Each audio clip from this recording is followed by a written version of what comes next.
I know there's something you want to talk about that you have been longing away to talk about, and it is up for a debate, and the debate is who's the best Spider-Man? Who is the best Spider-Man? I mean, I'm going to adjust my mic real quick so I can get close to the screen because it is a very valid argument. So you have finally been able to watch Spider-Man No Way Home.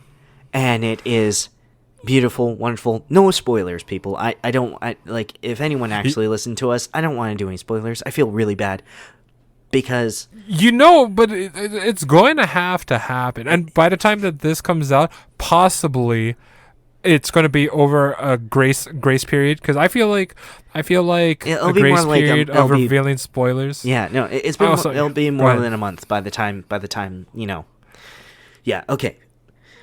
Basically, so having all three Spider-Mans together was so gloriously good. And okay, the redemptions. Okay, so before we even get to those spoilery parts, okay, did I give you the right amount of hype before you watched it? I felt like you underhyped it. Like, you think I underhyped it? Yeah, no, like it is so much. Like, I was expecting good. I was not expecting like the best Spider-Man movie ever good.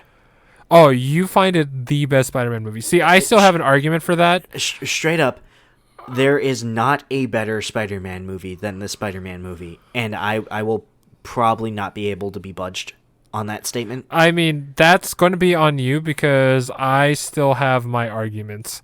So... Okay. Oh, live action. Into the Spider-Verse is its own thing, and it is wonderful. Like, outside of that. So, I'm still not even talking about that. Like, which Spider-Man movie pure. was better? I'm still pure and true. I'm not saying which one's better, but I am saying that it is a hard contender for Spider-Man 2 because wholeheartedly, Spider-Man 2 was better than its predecessor, the first Spider-Man with Tobey Maguire. Yes, it was, and I will agree with you on a lot of accounts. Where Spider-Man 3, it's actually kind of weird because it kind of broke the chain. Like, Spider-Man 2 is really amazing because it breaks the regular trilogy thing. It's like 2 is worse than 2 is good, but it's not as good as 1. But 3 is typically better than 2. Like, right? Like the Tobey Maguire Spider-Man movies were an anomaly when it comes to that stigma. Because it's 2, then 1, then 3. In a majority of people. For me, that's basically how it goes. Yeah, I agree with you wholeheartedly there because 3 was kind of, they tried to do too much with not enough. It was the writing. It was the writing. It was definitely the writing. It was definitely the writing, but it's still a decent movie. Like, I think I've watched Spider-Man 2 more than any of the other Spider-Man movies. Mm-hmm. Like, straight up. And actually have watched it more. It's going to be a contender because I think I'm going to watch No Way Home another 60 times. But here's the thing. Here's the reason why I argue with that. When you take it at face value, I will no doubtedly agree with you that No Way Home is the best of the Tom Holland Spider-Man movies. It is ultimately the best of the Tom Holland Spider-Man movies. And the best of the Andrew Garfield movies. Yeah, I'll agree with that. I have to agree with that. Yes. So, categorically, it is the best Spider-Man movie. See, you can't really do that because sure you could say 2 out of 3 Spider-Man movies it's better, but actually, we're talking about this as a whole. Technically, it's out of 4 because there's the 2 previous Spider-Man movies as well as the 2 Amazing Spider-Man movies, which it is. I'm going to slap you. I'm talking about. I'm just talking about straight up the Spider-Man, not the movies. Yes, okay. So here's the thing. I don't know if you agree with me on this. When it comes to Toby, Andrew, and Tom, my order, I don't pick my favorite. When you ask me who's your favorite Spider-Man, I will tell you it's Andrew Garfield as Spider-Man. Tobey Maguire as Peter Parker. He is the best Peter Parker. So when someone asks me who's your favorite Spider-Man, like, I have to give them, well, here's the thing, Tobey Maguire was the best Peter Parker. And a lot of the argument that comes with this, it was like, well, with Tom, my biggest issue with Tom Holland Spider-Man, is he's still a kid. I'm tired of seeing kid Spider-Man. Because you want adult Spider-Man. You want Spider-Man. I want adult Spider-Man. You don't want Spider-Boy. Right. And the problem with the first three movies was that it was heavily catered for the teenager, unfortunately, right? It was heavily catered for the teenager in that position of being in high school, because the first two movies, and technically the third movie, he's still in high school. For Tobey Maguire? No. Oh, you're talking about the new Tom Holland. Tom Holland. Yes. Tom Holland. Yes, he's still a high schooler. Yes. But here's the thing that gave me a lot of grief with the Tom Holland Spider-Man was that he's already decked out. Stark gear, right? He's decked out with Stark gear. Oh, yeah. No. And he gets that right off the bat. And the biggest problem with that is that... Well, I mean, Stark doesn't make his webs. He still makes his own webs. Like, no, but you know what I mean? It's just the technology of the Iron Spider. Yeah. But that's the thing, is that in traditional Spider-Man sense is... with Tom Holland, you don't get the traditional Spider-Man, right? You don't. Which is why he outguns and basically does everything that Tobey Maguire and Andrew Garfield does, because those two are just what they got is what they got, and it's not until they come. Andrew Garfield did steal Oscorp technology, so but he wasn't in high school at that point. No, he wasn't. He was he was an adult. So here's the thing: in traditional comics, and just being person who enjoys Spider-Man a little too much, is that all of the intricacies of gear and technology for him doesn't happen till he's in college or an adult, right? And the thing about Tom Holland's Spider-Man is he gets an easy way out because he has Tony Stark on his side, which, in the comics happens quite a bit, but he got that right off the get-go. So basically what this means is that Tom Holland had too much power with little to no responsibility, which you get to see in the second movie, I think it is, where it's like he has just so much advanced technology that he doesn't know what to do with himself, and so it's like essentially creates the possibility for the third movie to exist because of his incompetence. Yes, exactly. Yes, so it's like, but he didn't have. Yes. Go okay. ahead. It comes full circle with the third movie, though, and it's so beautiful. Okay. Yeah. But what ends up happening is because of basically him being, I have to say it, a spoiled fucking superhero, they gave him a lot of leeway to make a lot of mistakes. The thing that I liked about, and the thing that I loved about the third one, is they took that away, which makes me very happy because now I could see if I really like Tom Holland as Spider-Man. Because prior to that, it wasn't the fact that I'm a purist, or I was a purist wanting him to be bare bones and doing things on his own, but it's like he doesn't have the hardships and intricacies as he would for being who he is as a character. Because we both agree that Spider-Man is wholeheartedly morality good. He is a good boy, like straight up, no matter what. Moral wise, anyway. Like in the comics, there's a lot of discussion about that, but yeah. Anyway, I mean, just like the sheer golden retriever energy of all three Spider-Mans being together was like through the fucking roof. So yeah, like they are good boys. They're just they're such good boys. Right, and here's the thing. Here's the thing that I liked about it, because as far as the redemption arc, and this is my problem. This is my problem, but also the fact that I liked about the movie was the balance of screen time. There wasn't enough for everybody, right? Enough for everybody to do their own story. When you have a cast that big, it is just so hard to give people the right amount of screen time. And I agree with you, but they got the thematic ones right. Right. Well, the ones that they needed to have, they did. Yeah. Or at least the moments that they needed to have, they did. Yeah. And that's the big thing that, like, just like anything that has a super stacked cast, it's hard to literally hit all the stories, right? Because but it was enough. It was just barely enough. It was like minimum requirements, not maximum requirements, but minimum requirements. Every single box was checked correctly. Minimum requirements. Right, but that's what we're saying. It's minimum. Yeah. And the thing for it though is that when it comes to Andrew Garfield, because they did a lot. They did a lot for him when they could. Like, the parts that he needed to have, they gave it to him, right? Yeah. No, that entire really you want me to hang from the ceiling? You want me to clean the spider web?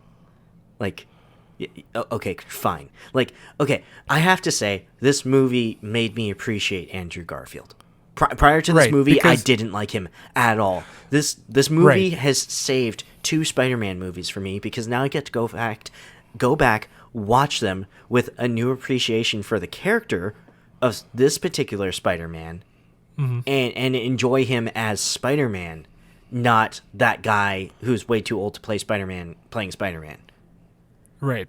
Because, that was the biggest thing with Andrew Garfield, was the fact that, unfortunately, due to the writing and directing, he didn't get to truly act. And that was the biggest problem with the Amazing Spider-Man series. And they allowed him to act in No Way Home. And I think the biggest thing, though, that caught me a little off guard was that he came to be a little more pretentious than necessary. But they were able to sense. Well, yeah, they were able to capture the reason why he was more of a quote unquote asshole than he should have been. Well, yeah, because he's jaded Spider-Man. He's post accidentally killing his Mary Jane, his Gwen Stacy. He's post Gwen Stacy Spider-Man. He hasn't found anyone else. He doesn't want. He's going through else. He's going through that transition. Yeah, he's going through that loss. So which is why can we just I love this movie so much because of the redemptions. Like the sheer number of redemption scenes for everybody involved, is just insane in a positive. Oh, and making it canonical that Daredevil is in the Spider-Man universe and therefore the Marvel universe, and making it I don't know how they did that, how they got the rights to Netflix and whatnot, or maybe Marvel, they always had the rights to it. I don't know, because I don't think Disney actually owns Daredevil. Do they own Daredevil? I don't know if they own Daredevil. I'm trying to recall, because I think they do, because Netflix is just a distributor, right? But I think the character of Daredevil was owned by Fox. Because I'm trying to think of the Ben Affleck Daredevil movie and who's the one that produces it. Yeah, and I'm pretty sure that was run by 20th Century Fox. Yeah, so if they, because Disney owns 20th Century Fox, yes. There's also another character from that universe that is in Hawkeye, so that's why I'm telling you to watch goddamn Hawkeye too. I need to catch up. I know. I'm failing as a nerd. I need to be up to date on these things. And here's the thing: is I will most certainly want to hold your hand with this, but it's all about time, right? Yeah. No. I need to just sit down and watch. I have Saturday off. I'm just gonna binge everything. I was also going to say, did you watch What If? Yes or no? No, I have not. That's also important. That is also important because the third act of No Way Home correlates to What If. Gotcha. Yeah, so there's probably some things that went above your head, or at least you didn't notice, or didn't go ooh and ah. Well, I mean, there's the Eternals and whatnot. Did you not see the Eternals yet either? No. The Eternals does not really correlate to does not correlate to the Spider-Man movie, but it will correlate to the rest of the movies, such as Guardians 4, Ant-Man, and the There's next been a Avengers Guardians movie. 3? Or Guardians 3, you're right. Yeah, no, Guardians I'm like, 3. wait, Sorry. I missed a Guardians of the Galaxy movie? Yeah, no, I don't think I could. Yeah, no, Guardians 3. It's Guardians 3. You're right. Good. But Good. it will. But Eternals is not really that important until the next. I think it has to be Ant-Man. But there might be some correlation to the next Doctor Strange movie because probably there might be something.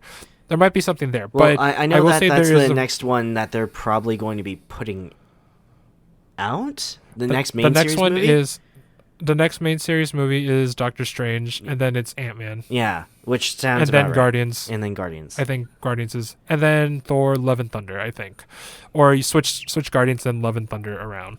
But yeah, that's the important thing of watching the Eternals is that it is literally. I will say right now that the Eternals, even though is not the greatest of Marvel movies, it is one of the most important ones on laying the base ground for this upcoming Avengers movie. Mm-hmm. Gotcha. But going back to Spidey, yeah, they did a really good way of allowing certain characters to have the redemption. And I told you that when it came to some of the villains of the movie, the comparison between William Dafoe in Tobey Maguire's Spider-Man 1 and William Dafoe in No Way Home, the duality is so much nicer, so much cleaner, much meaner. It is so beautiful. It is so... And like, I love that Willem Dafoe came back because they let him do his own stunts. Well, so here's a little bit of the William Dafoe thing, is that William Dafoe, I'm pretty sure there were like articles about it saying that if he wasn't like a main focus of the movie, he wasn't going to do it. Like he wasn't going to come back. And the crazy thing, I think I talked about it when we talked about it last time, was that the way that all of these actors who played the previous villains, including Toby and Andrew, was a perfect storm, because there are 6 versions of this third Tom Holland movie because of it. Or at least that's what they described, is that there are 6 versions of the movie in case they didn't get anybody to play. And I think one of them was that there was going to be Kraven, which Kraven is a Sony property movie, not the Disney MCU property. So it might have been the same actor if that was the case. Yeah. So, I said, but different the reason universe, same actor. Right. Yeah. Which is the reason why this movie is so great, is because it was the perfect storm. Yeah. No, like it's amazing that they got all of the people that really mattered to the like the core of who Spider-Man is. Right. Like the core of who Peter Parker is and Spider-Man is. Like they got everyone necessary for those two things to be real. 'Cause Green Goblin is pseudo father figure slash fallen friend, really. Green Goblin mildly fallen friend, pseudo father figure, all of that stuff. Like he grew up with Henry Osborn as like basically, and then his idol Norman Osborn. My bad, not Henry. Yeah, Henry is his son, right? No, Harry. There you go. Yeah, I get confused. Anyway, like it's okay. And then his idol with Otto Octavius, right? Right. Like Doc Ock, like his idol fell, but through no real fault of his own. Like, yes, it was an accident, but like he didn't have the necessary means to prevent it, and like the redemption for that was he was able to save Doc Ock from himself, from being taken over by his tentacles, like, which is incredible and like amazing and wonderful, and like was really heartening to have Doc Ock come back in the end scene and essentially save them. Just absolutely brilliant. The redemption for what's his name? Dr. I don't know. There are a bunch of doctors in Killer that Croc. movie. Oh, no, Killer Croc is DC. So the Lizard, my bad. Dr. Connors. Yeah, my bad. The Lizard. The Lizard. And that's Dr. Connors. Dr. Connors. Kurt Connors, right? Yes. Yeah. Kurt Connors. There you go. I'm sorry. So many fandoms. It's okay. Overlapping. It's okay. Yeah. So it's okay. Kurt Connors and Nova, I think, is his bad guy name. Wait, who? You're talking about Electro? Electro. Oh. He's called Electro? Why I think he's Nova. Are you talking about Jamie Foxx's character? Yeah, Jamie Foxx's character. Electro. Nova is a superhero that is part of the Nova from Guardians of the Galaxy. And he is a Hispanic character, just letting you know. He also has a star on his face. So I can understand why you thought so. Okay. Because, yeah, no, in my brain, I somehow conflated the two. I think it's because of the old Spider-Man and Friends. No, he was Electro on that too. Yeah, so the old Electro was green suit, yellow mask. Yeah, yellow mask that kind of looked like a spark/star. Yeah, so that's why yeah. Okay, I understand. That makes sense now. From. Okay, everything is coming full circle. Okay, so like the redemption for him is finding out essentially that when you have a lot of power, you end up being like really lonely. But ultimately, that power was able to give him what he didn't have previously, which is the ability to build friends and make acquaintances. And we're talking about who? Jamie Foxx? Jamie Foxx. Okay. His character and whatnot. So his redemption was much lesser because he was still technically one of the main antagonists. Yeah. I mean, the thing about his character was that the way that he came into fruition was that, well, especially in the Andrew Garfield universe, was that he fell into a tank of electric eels, became to have the ability to have electric powers, and yeah, just his personality. Like, he was the character in The Amazing Spider-Man was that he was like a lot of these guys, or like some sort of nerd or some sort of like person that is looked after, and as soon as that person gets some sort of power or some sort of ability or some sort of strength, it's like, all you guys, because it could go either way, right? You could either go, all right, I'll use this power for good, quote unquote Spider-Man, with great power comes great responsibility, or the opposite, which is in his case, fuck you guys, I am God, the most powerful, and I am going to make sure that you bow down before me. Yeah. Yes. But like, that's totally the villain arc, though. Like, show me a villain, and I'll show you where a superhero went wrong. Right. Like, or at least someone who wasn't a superhero, but someone who, quote unquote, was good, but did fell off the something path. wrong to a person. Yeah, fell off the path. The redemption for Sandman was right around there too. Like, I mean, although, like, to be honest, like, I feel like he was just written in just to be part of the Sinister Six because he is an original Sinister Six member. But here's the thing about his character. This is the reason why I liked it. I liked his character a lot, despite the less amount of screen time that he received. Was that he is not a scientist. Out of all of the villains in the movie, he is not a scientist. He is literally a thug who happened to be at the wrong place at the wrong time, and was not practicing proper trigger discipline.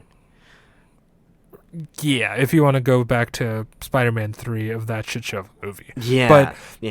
the thing about his character arc in the movie is that he's just like, yo, I don't care.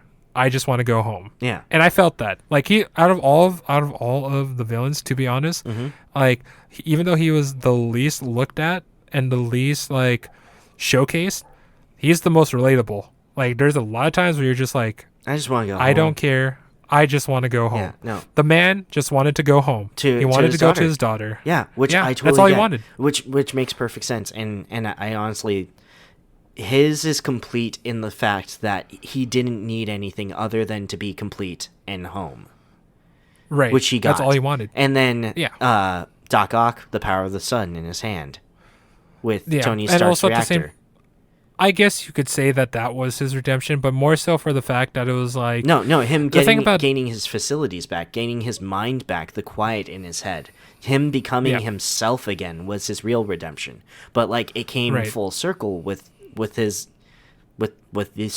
arc reactor, the reactor. Yeah. Like I mean, in that aspect, yes, it did. It gave him the homage to his goal from Spider-Man 2.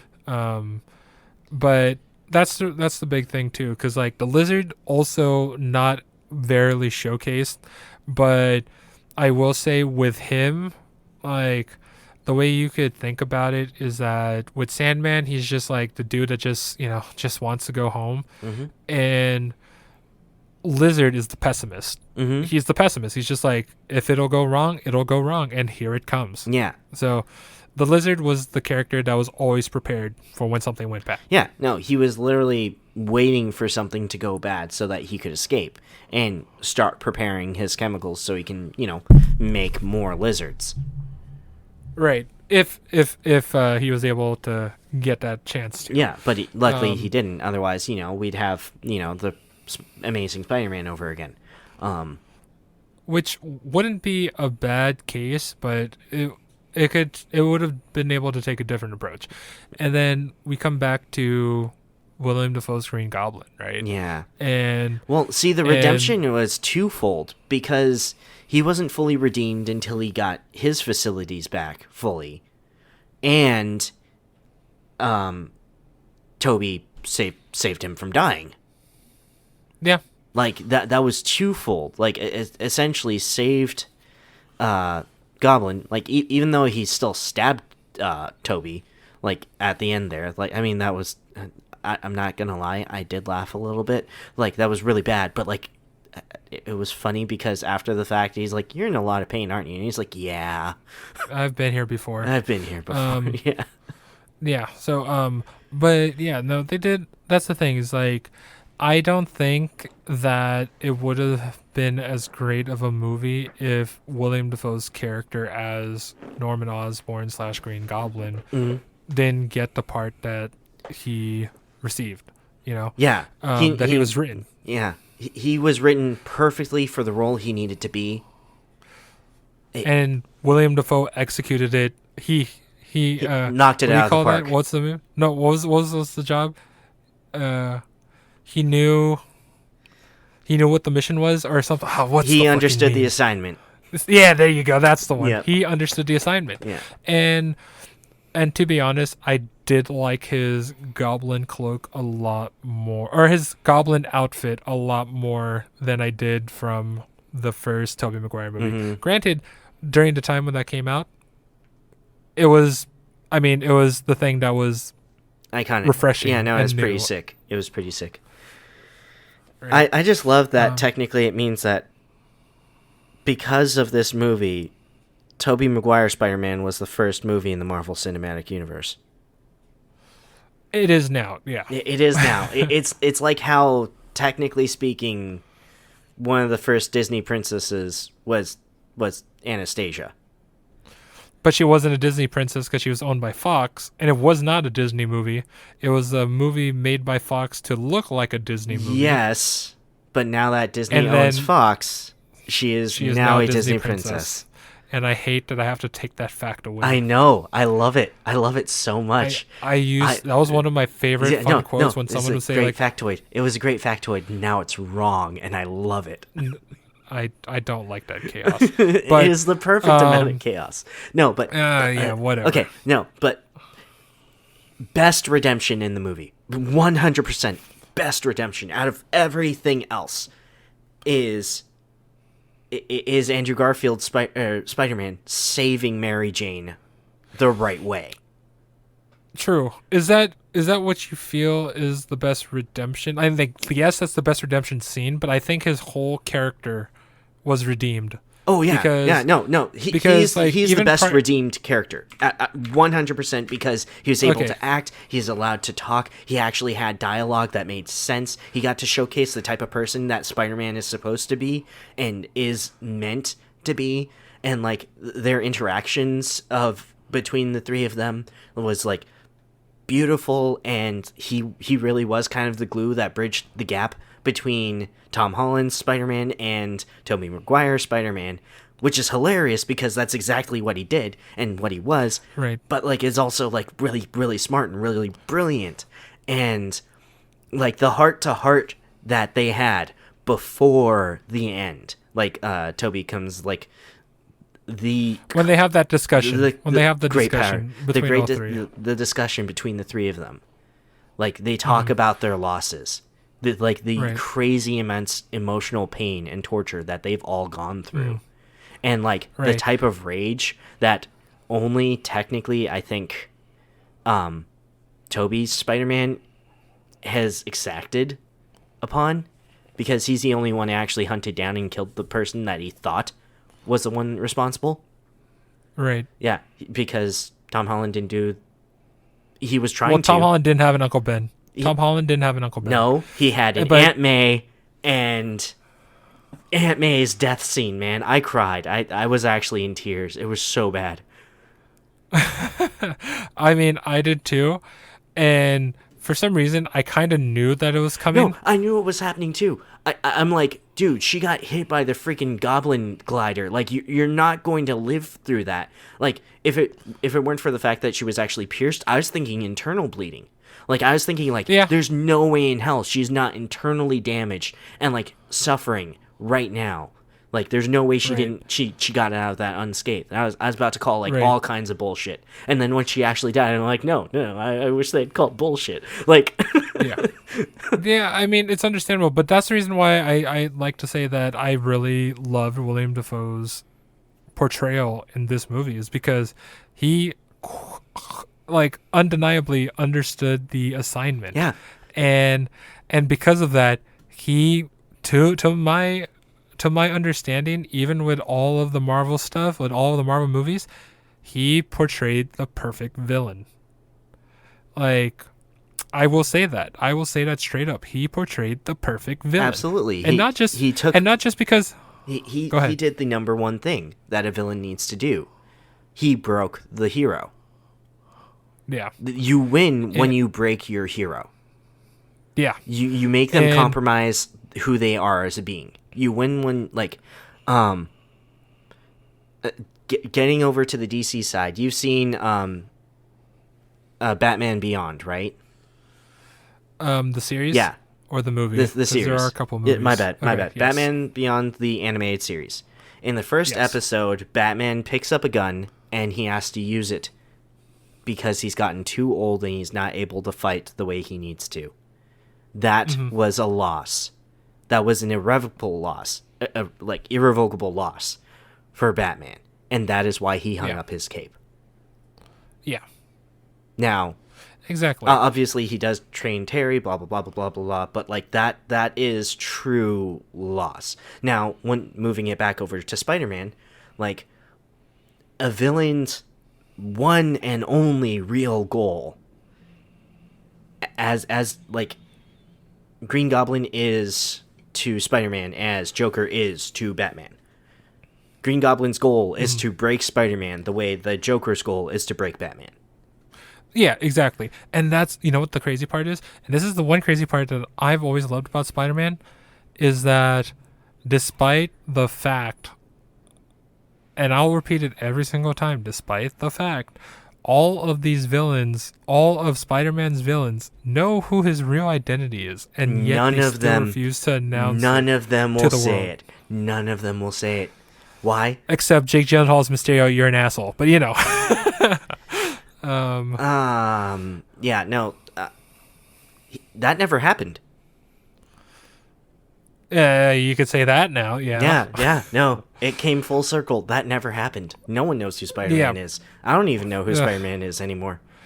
Oh my god. Anyway, but I'll tell you another factoid about certain characters in a second.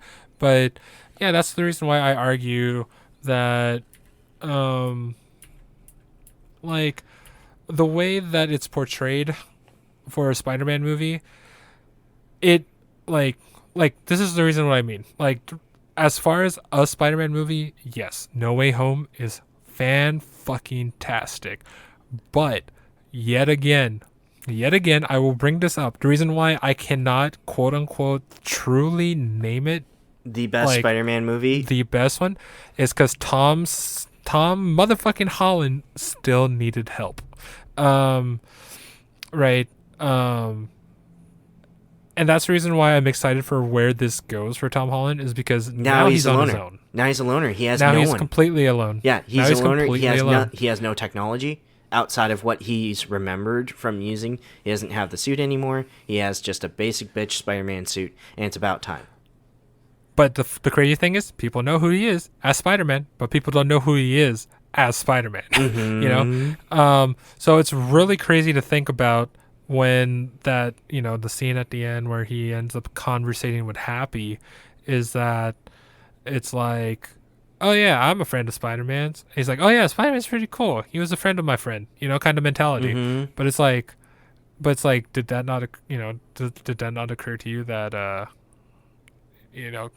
piece together, it's just one of those things where it's just like, I had to really think about it. Yeah, no. And also, he wouldn't have pieced it together because he didn't know that Spider-Man was a young kid. No, he knows that Spider-Man is a cool dude. Yeah. So the scene at the end is actually kind of perfect, but we jumped over Andrew Garfield redemption. In my eyes. Yeah. One of the biggest heart-wrenching moments of any of the Spider-Man comics is the death of Gwen Stacy. Yeah. Because it is 100% Spider-Man's fault. You can lawyer that however you freaking want, but because he did not save her the right way, she dies. Right. And he blames himself. So yeah, the anguish is just all internalized. 100%. So the acting, he saves MJ the right way. He web shoots her, pulls himself to her speed, grabs her, cradles her, and then uses the web to slow himself down with her at the end. Just the physics of that is so perfect and 100% the right thing to do.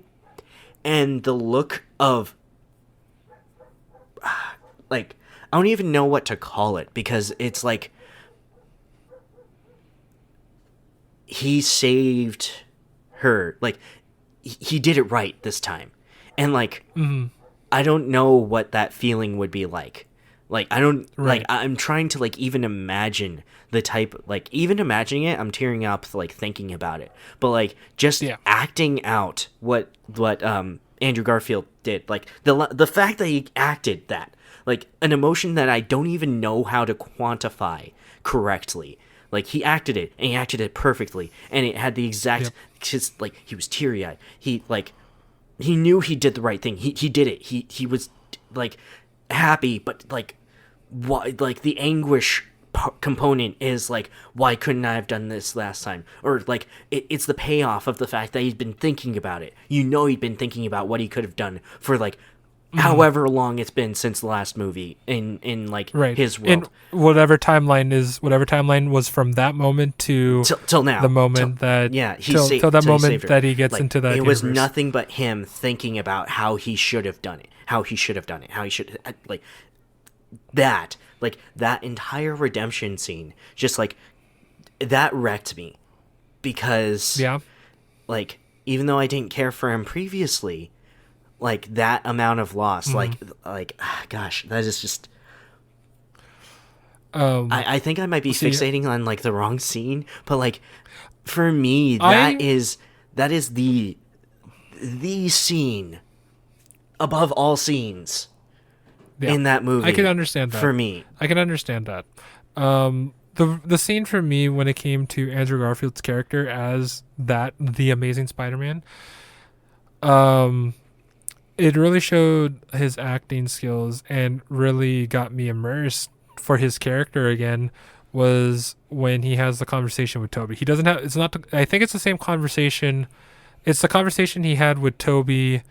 I don't know if it was when they first met or afterwards, after the whole science scene where all three Peters are just doing their own sciencey bullshit. Yeah. But he has a conversation about the bitterness, like the reason why he's so angry and so jaded. Yeah. And Toby gives him that question, like that conversation of like, it's going to be okay. Yeah. And the you closure. Get to really, you really get to see that immersiveness. And the thing is, the reason why it's so deep, especially on my end, is because it's literally you talking to yourself. Yeah. Like even though you look different, you talking to yourself. It's the core essence of who you are as a person, telling you that it's going to be all right.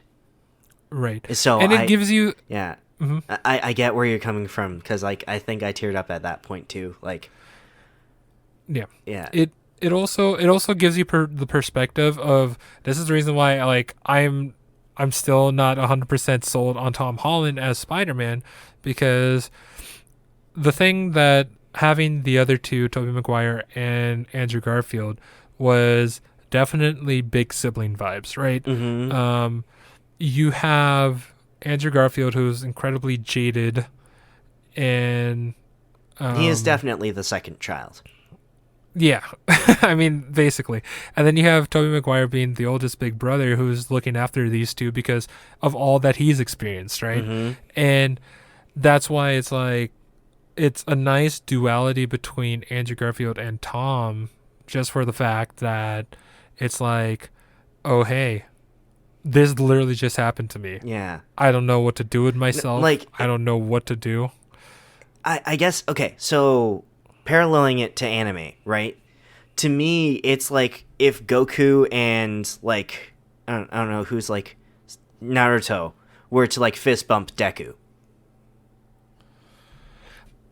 Yeah, do you get the parallel I guess I'm trying to make? Yeah, I do. First generation shonen anime is it's Dragon Ball Z. That is the first generation shonen anime. Second generation, you had Naruto, you had Bleach, and you had it was Naruto, Bleach, and One Piece. There you go. And so it'd be Goku. I think I would take Naruto out of that. I would probably think it would be more so Goku and Luffy doing that to Deku. I do say One Piece is definitely a bigger show than Naruto, but like because same character. You're saying same character. Okay, I get that. 100%. Yeah, they are very much more the same character. Okay, gotcha. Yeah, because Naruto definitely has the similarities, but the whole thing about Naruto is his character flaw is he's chasing his best friend. That's not the case for Goku or Deku. I mean, I guess you could say it's the same for Deku, kinda, but no, he's trying to be the greatest hero. So, King of the Pirates, the greatest hero, and the strongest he could possibly be. So, like, they are fundamentally the protagonists of their generation, and they are the paragon of their generation. Because with Naruto, he's more of a duality with Sasuke, and then basically every other pair in that series. You could take it with fucking he's contrasted Jiraiya Sensei. Yeah, he's contrasted with Gaara. Like, they're basically the same person except flipped. Like he has so many contrasting characters, like, but they're all perfect foils for him, so it's great. Yeah, contrasts and comparisons, because you can compare to the generation above him, which is Jiraiya and Orochimaru. Then you compare it to the generation before that, which is the two Hokages, and then you do the generation before that, which is the fucking creator of the tailed beast monsters kids. Right? So it's just like, that's the whole thing about Naruto, because you definitely see that in similarities with him and other characters like Goku and Vegeta, technically Luffy and Zoro, right? I guess not really, because yes and no. And then you have it with it's actually a little bit closer to Luffy and Ace, the dynamic between Luffy and Ace, because Ace is the unattainable goal. Oh, I'm talking about like the comparisons of pairs. Oh, okay, gotcha. Yeah. Okay. Because like, yes, that's the unobtainable goal. Yes, it's Ace. Because Ace. Oh gosh, that scene freaking wrecked me. Don't say that, because that's a whole different universe. We don't have to get into. We don't have to talk about One Piece. We're talking about Spider-Man. Talking about Spider-Man duality. Yes. Okay. So I get why you're still not sold on Tom Holland, because he still has. Yeah, he still has yet to grow. Yeah. He is currently Deku. And that is why he hasn't fully fulfilled his role as Spider-Man yet. Exactly. Okay. And to continue, it's like, yes, best Spider-Man movie in a long time. The thing with Spider-Man 2, it's a complete circle. Oh yeah, no, Spider-Man 2 No Way Home. This movie completes every previous Spider-Man correctly. I'd say not so much for Toby, but yes. Well, no, because Toby was already completed. Yes, but there's the every one of my enemies dies route, and then there's this route where every one of my enemies was rehabilitated and no longer needs to be an enemy. Right. So I guess like that's what I mean. Like the redemption for Toby isn't as severe as it is for Andrew and Tom. I agree. Like, it's there, but Tobey Maguire's Spider-Man is the most complete Spider-Man. Whole Spider-Man. Yes. No, he is. Yeah. He's the big brother. He's the perfect son. He is the firstborn, and therefore he's under the pressure of being first and best dressed, right? Like, he had basically, a lot. He is. I'll take it to another. I mean, if it weren't for the Spider-Man movies, yeah. Gosh, it's so hard to say. If it weren't for the Tobey Maguire Spider-Man movies, like, I don't really see Marvel actually being a big thing, because, like, yes, there was the Fantastic Four and whatnot, but like, and like the X-Men series was really big, but. It not nearly as big as Spider-Man. No, because Spider-Man, like I said, it's the reason why he's a lot of people's favorite superhero, is that even though he's down to earth and not the most powerful, he is wholeheartedly inherently good. Yes, he like I said, the Golden Retriever energy is like abundant. Yeah, right.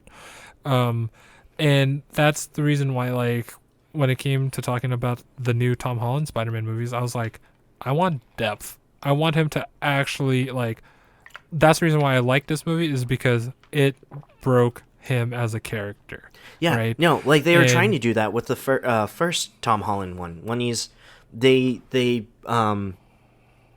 where he's under the pile of rubble, right? Yeah. The warehouse collapse, and he's under the pile of rubble that he physically should not be able to lift at all. Like, there's no reason why he was able to do it. He probably should not have been able to do it. But then, like, you actually do the breakdown of it, it makes sense that he could do it in a time of stress, because, you know, yeah. Yeah. But, like, yeah, it's like, so far as feats go,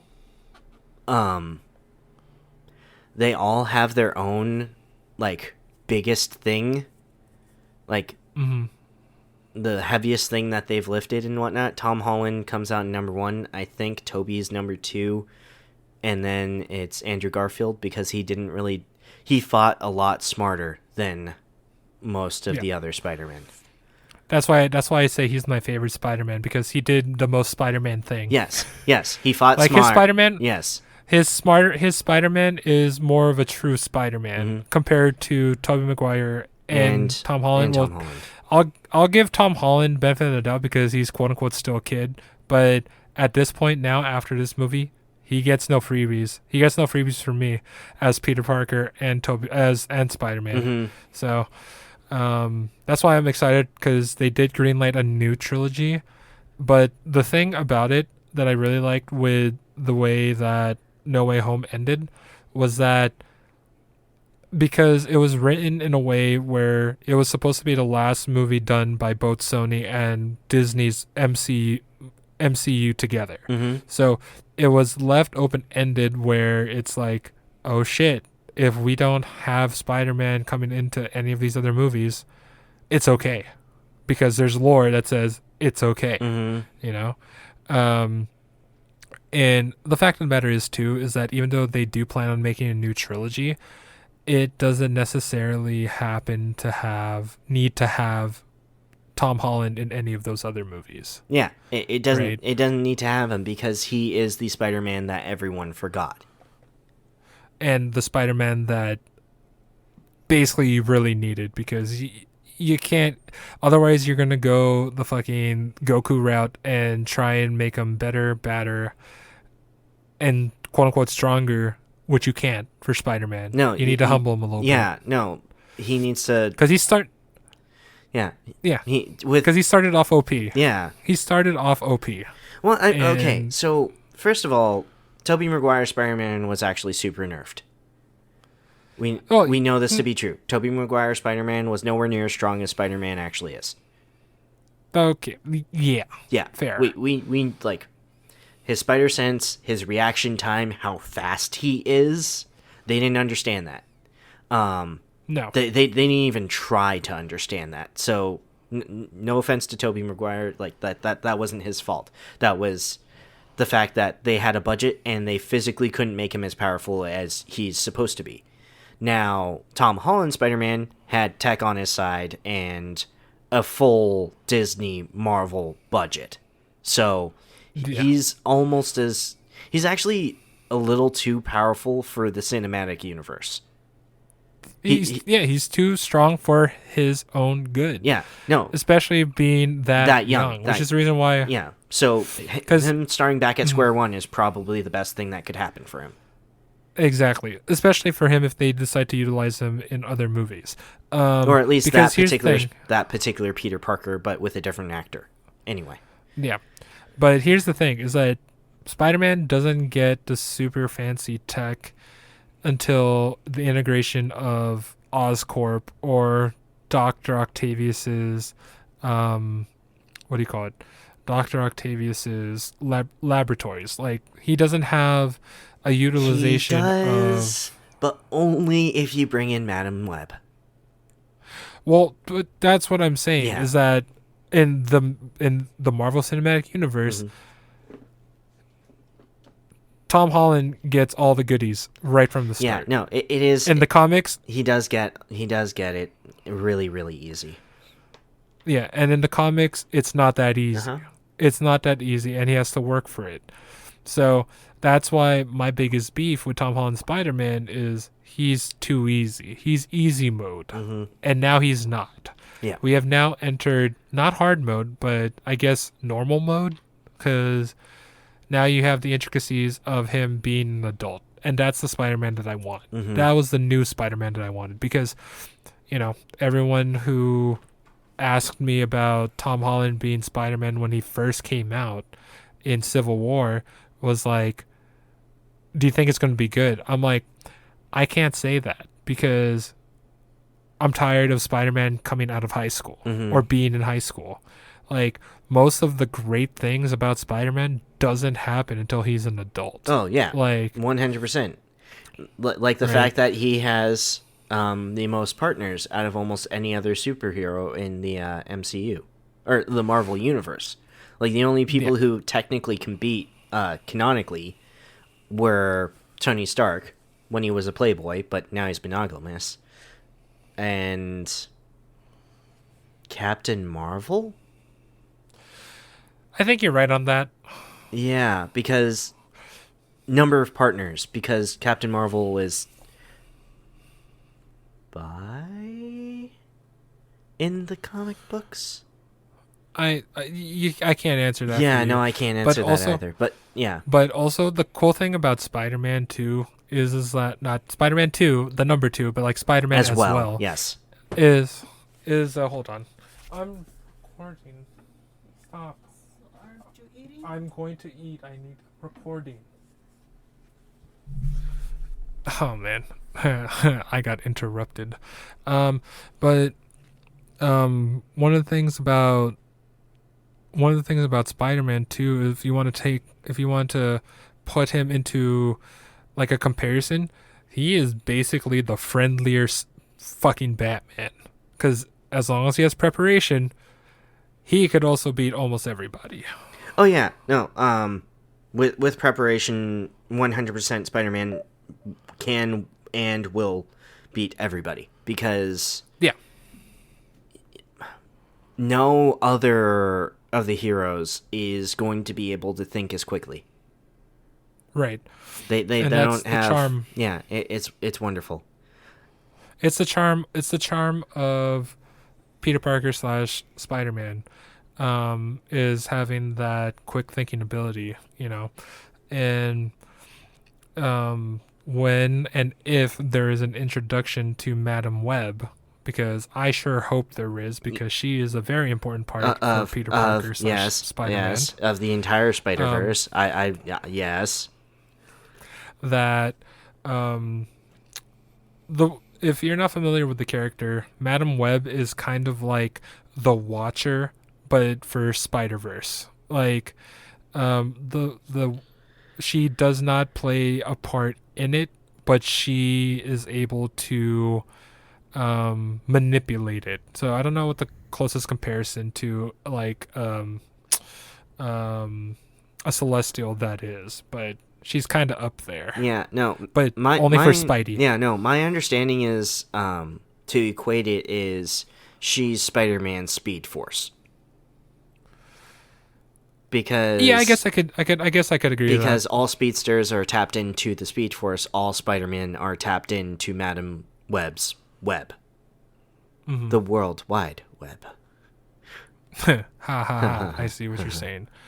But as far as anything goes, yeah, that's what I'm excited for, because that's what I'm excited to see. Rumors currently have it is that Spider-Man Into the Spider-Verse of Miles Morales is going to translate into the Tom Holland universe, which I find interesting, but at the same time too, it's like, okay, like the way that they're trying to interpret that, I'm trying to figure out how they're going to do that, because if they're going to try and have Miles Morales and Spider-Man as Peter Parker, Miles Morales and Peter Parker be in the same live action film, and if they're planning to keep Tom Holland, they're going to have to do some sort of universal multiverse type bullshit to make them close to the same age, because in the comics they are most certainly not the same age. Oh yeah, no, like, but Miles is like actually really young compared to Peter Parker. Like, yeah, he's, so if you take it from the base value of Donald Glover as Uncle Aaron, the one who ends up being the Prowler, when he meets him in, is it the first Spider-Man? It's the first Spider-Man. Where he meets him, it seems that Miles Morales is like in the 5 to 7 range, like just the way that he describes him, that he's still a little kid and not like a small, like not like a small child. It's like he's still getting his bearings in like elementary school. Yeah. So if that was ever to be the case where Peter Parker meets Miles Morales in a live action film, Miles has to be in high school.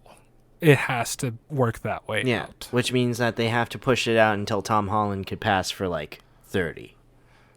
I don't think it's going to be that long, but I already know that they're going to allow the 5-year time gap happen, where it's like, Tom Holland's Peter Parker was snapped. Mm-hmm. They could make it where Miles Morales was not snapped. So then that makes the age gap a lot closer. Oh yeah, to that is very true. More viable. Yeah. Wow. Right? Okay. Right. So right. That's what I'm saying. Is like, so he's only like 20, 22, 25 at the latest. In order for that to just imagine that if Miles Morales is going to be a teenager, they're probably going to choose 15, 16. Mm-hmm. But he'll be played by like an 18 to 20-year-old. You already know that's going to be the case. Well, it's a good thing because genetics-wise, like they after puberty, they kind of stay the same. Like Asians and people of like stronger stock, ethnicity-wise, they tend to age really slowly, and then they like hit a point where they just like age overnight and then gain old. infinite wisdom. Yeah, they just get old. Yeah, no, it's really strange. But yeah, so that's how that's going to work, and people are trying to think of how it's going to work, and obviously these writers are going to be working on it at some point, because I think Tom Holland is he's now in his early 20s, right? Yeah. So that's going to be the case. Also, I want to throw you that factoid that I've been holding on to for the longest time, and I'm pretty sure you don't know, because as you know, Ned Lee's character is, this is a spoilered conversation. So he's able to utilize Doctor Strange's form of magic. Fun fact: his character itself is known to have been the Hobgoblin. What? So, yeah, Ned Leeds is a hobgoblin. His character name is also a hobgoblin. That's also on the Spider-Man MCU or Marvel or Sony's back burner, that they could make him into Hobgoblin if they wanted to. Wow. And that's why there was a joke that was a little overlooked, probably over your head. But when they're doing the Science Bros scene, that, they all talked about how their best friends became the villains and tried to kill them, and then they killed them and that kind of stuff. Yeah. And Ned says, "Peter, I'll never do that to you. I'll never, no one," and everyone laughed, but they all laughed for the wrong reason. Yeah. No, they laughed for the wrong reason.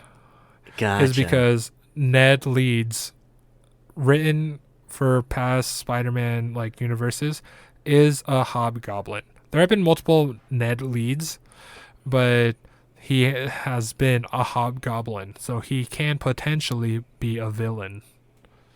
I would love to see the actor fundamentally change, because he's a big guy. He's a big geek, but he's been I would love to see him do a full body, if he wanted to, mind you. Not I don't want him to be forced to do it, but I'd love to see him essentially become the Rock. Oh yeah, I think that'd be dope. Yeah, small little Filipino boy. Yeah. Small little Filipino boy. Yeah, I would. Oh. I think that'd be hilarious. I think it'd be dope because there's still time for that to happen.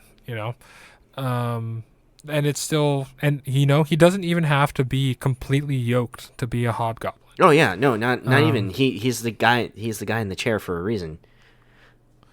Yeah. Yeah. But that is a potential thing that they could do, or they could give him the route that he learns magic from Doctor Strange. Well, no, he probably wouldn't learn it directly from Doctor Strange. He'd probably learn it from from the temple. Yeah. The temple. Yeah. But that's why I find it a little funny, but no one really got that, because I was laughing a little too hard in the theater was when I laughed at that, because I'm like, ha ha, I know that they don't know that they know that we don't know what I know kind of mentality. Yeah. Is I know that he was a potential hobgoblin. He made a quote that, everyone's going to be like, oh my God, later down the road, a handful of years down the road when they do Spider-Man 4, 5, 6, it might be 6 where he might be the bad guy. where it's like, oh shit, he said this in No Way Home. Mm-hmm. And we all thought it was just a joke. And I'm like, not me, not this guy. Not this guy. I knew. Yeah, no. I know the lore. I know Spider-Man. I know Spider-Man more than you know Spider-Man. Oh yeah, by a lot. But don't get me wrong, by a lot. Yeah. But that's the joy of being a comic book nerd, right? Mm-hmm. Is just, here's the thing, is that even though DC doesn't do it as often, Marvel refreshes their universes all the time, right? They refresh it, and it gives an opportunity for something different to occur, which is the reason why Miles Morales was incepted. The reason why a lot of people probably don't know this is that the reason Miles Morales became Miles Morales is because in his universe, Peter Parker's dead. Mm-hmm. Peter Parker dies. And I have those comics, I think I still do, where it's the death of Peter Parker. And it was Ultimate Spider-Man, if I'm not mistaken, that happened, where he gets to die and then somehow Miles Morales gets the spider powers and becomes Spider-Man. Mm-hmm. But I'm looking forward to them fleshing out the rest of the world, essentially. Like, the entirety of the Spider-Verse is just right. So and that's wonderful. why I think it's going to be I think it's going to be awesome, because they now have an inner workings of making Spider-Man too damn amazing that it's going to be for their own good. Because you know how like people kept complaining like, oh, there are too many superhero movies, because there's a lot of superhero movies about the Avengers and stuff. I think there's going to be a lot of complaints of like, oh my god, there's too much Spider-Man. I can't wait for those days, because obviously we can't, because we're Spider-Man fans. Yeah. But like for the casual plebs, it's understandable. Yep. But yeah. I think because now that they are introducing comic book elements to these movies by including multiverses and team ups and stuff like that, that it ends up being so diverse. Mm-hmm. Especially when you call it with the second Into the Spider-Verse movie that's going to be coming out. I think it's 23 or 24.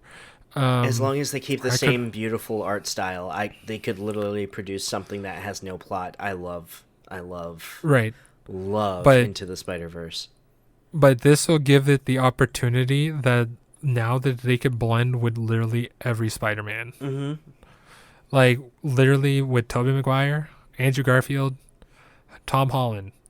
The one thing that I'm very scared of is what Sony is going to do with all of these other Spider-Verse movies, which is Morbius, Venom, because the Venom movies aren't that great.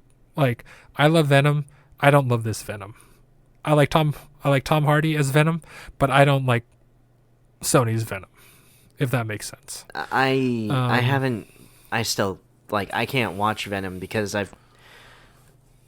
I never cared for Venom as anyone other than a villain, even though I know he's more of an he's still a villain, but he's now not more of an anti-hero. Yeah. He is more of an anti-hero now. Yeah. And I know Venom as a villain, and I want Venom as a villain. I want Venom as a monster, evil villain.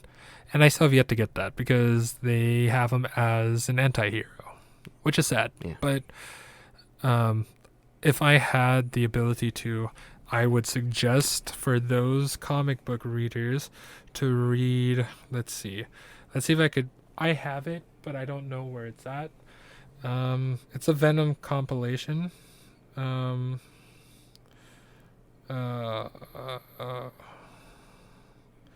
It's Venom by Daniel Way.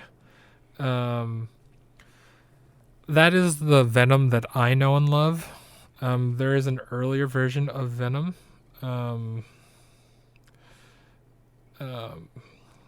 When it comes Let There Be Carnage, or not Let There Be Carnage, Lethal Protector. Venom, Lethal Protector. And that one, it's a small series, but it came out in 93. It came out a month before I was 1 year old. If it was a month before you were 1 year old, I was -2. I was -1 in change.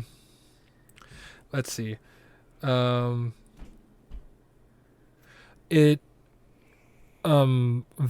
Lethal Protector is basically the first series that Eddie Brock was not a supporting character. It was basically his own first Venom series. But it wasn't until Venom by Daniel Way made it where he was the complete monstrous villain in his own comic book series, as he was. So, something to check out, something to acknowledge, read, and introduce yourself to certain lores of Venom. And for those who know me, why I am certain, I have a certain mentality towards certain aspects of what was made by film and movies and television. Mm-hmm. But yeah. Well, that's, I mean, no better note to land on than the pursuit of knowledge, the pursuit of lore, and finding another great story. Right, and we'll continue to do this, like point out like different books or different series or different comics, not just for Marvel. I'm not the DC buff. Caleb is. Caleb is more of a DC guy than I am. I am the Marvel guy, but I will always recommend a handful of book series in particular, especially when it comes to Star Wars. There's a lot of stuff that is in Legends that is worth a good looking into, and I'm going to plug it in right now because I'm probably going to send another tweet to Dark Lord Sith Master Jon Favreau and Dave Filoni that they need to look into a Darth Bane series. Yes, and yes, 100%. Darth Bane, I know this is going way by side from Spider-Man, but Darth Bane is the reason why there were only 2 Sith Lords at a time, and you could go into a continual discussion on why Palpatine kind of fucked that all up. No, that's not. No, the new movies aren't canon. They're gone. No, that's true. But I'm talking about Palpatine in general, just his character, even from the original trilogy, on how he fucked that up. Well, it's because he never gave his apprentices 100%. True. And the fact that he had multiple apprentices, he never had just one. Yeah. No, he had, this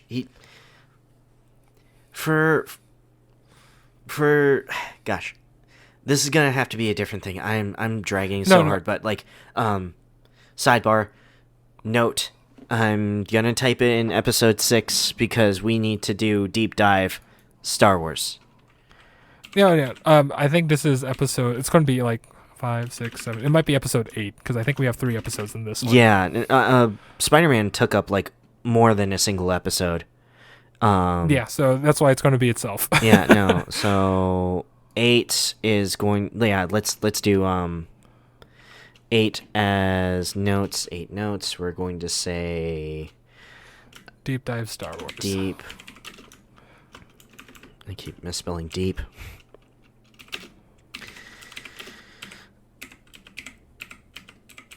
Deep dive Star Wars. Okay. All right. Good. Let me know when you want to get back in. And just closing segments? Yeah. Because I need to go, bud. No, I know. I checked the time. I saw. I'm dragging. All right. But yeah, as far as the series goes, it determines what is the reason for the rule of 2 and why it's there. And I think that it would be a phenomenal series to give to Star Wars fans who are just learning about Star Wars and those that are trying to make the recovery of what Disney did for the original trilogy. And I'm pretty sure the next time we talk, we are going to dive down deep and literally talk about Star Wars. Yeah. And I'm very excited. Yeah, there's so much to talk about. So much. Yeah, for sure. We'll talk about Legends. We'll talk about what should have been kept, what shouldn't have been kept, what they should have done with this sequel trilogy. But I think we're good for right now. We'll talk about it next time. What do you think? Yep, definitely. Thank you so much for listening. This has definitely been a longer episode than usual. So Thanks for sticking around. And yeah, once again, 99.99% nonsense. We're out.